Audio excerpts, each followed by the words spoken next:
All right, hello everyone. This tutorial video is designed to give you a very basic introduction to using Google Docs as a word processing tool.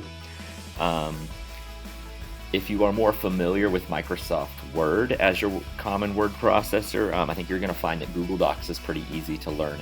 It's kind of designed to mimic a lot of what Microsoft Word does. There's a few different features that we'll point out, but it is pretty simple to learn how to use. So we're going to start from our Google Drive. So I'm currently in my Google Drive here, and to create a new doc, I'm just going to click on this new button. When you click on the new button, here's Google Docs, so I'm going to click on that now. This is going to save your doc in whatever folder you're in. So right now I'm just in my kind of generic My Drive folder, but if there's a specific folder that you want this doc to be saved in, you'd want to open that folder up first before you create the new doc. But I'm just going to create it here in my Google Drive. So I'm going to select New, and then I am going to select Google Docs.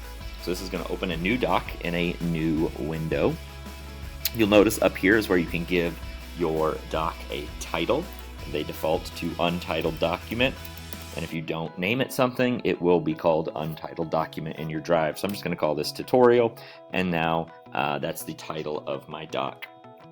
Again, as you can see, the layout is very similar to Microsoft Word.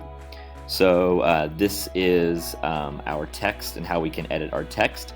The text font defaults to Arial, but there are a number of fonts that you can choose from. And in fact, these are sort of my defaults, but if I wanted to search for a different font that fits my needs more, if you select more fonts, it's going to open up this window that has even more fonts for you to choose from. And if you find one that you like and you think you're going to use it quite often, if you select it, it'll put this blue check mark next to it, and then it will end up on that list of fonts on this drop-down menu. This is the size. The size defaults to 11, but you can change that larger or smaller by this drop-down menu or by just inputting the size of the font you want. And then you have your bold, italics, and underlined options as well. So I'm just going to type here. This is your font color. Obviously the default is black, but that can be changed to a plethora of colors that you can choose from. This is your text alignment, so it defaults to aligning your text to the left, but if you wanted center or right, those options are there as well. Again, very similar to Microsoft Word. One feature that makes Google Docs different, and in my opinion better, is the saving feature.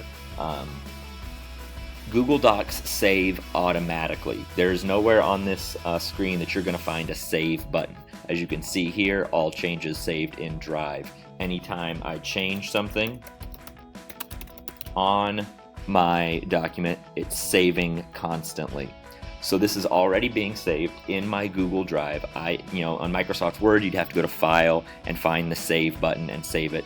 That is not needed. Since this is all web-based, it is constantly being saved.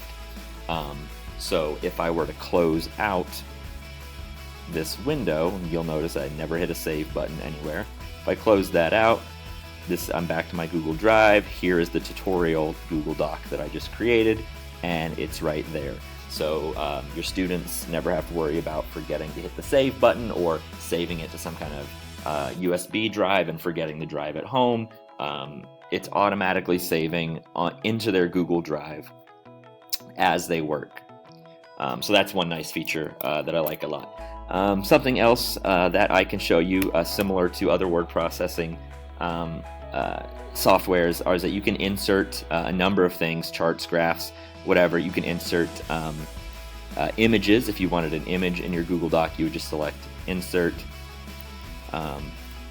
choose an image to upload. I'm just going to pick sort of the 5-star logo at random here just to show you how that works. And it uploads the image. You can resize it, do inlined or wrap text. That would just mean that the text would wrap around your image. Inline just puts it on one end or another of text. So you can insert images that way in your document. So that's just sort of the basic overviews of how to create a new Google Doc, the saving features, how to format your text. So hope you found that helpful.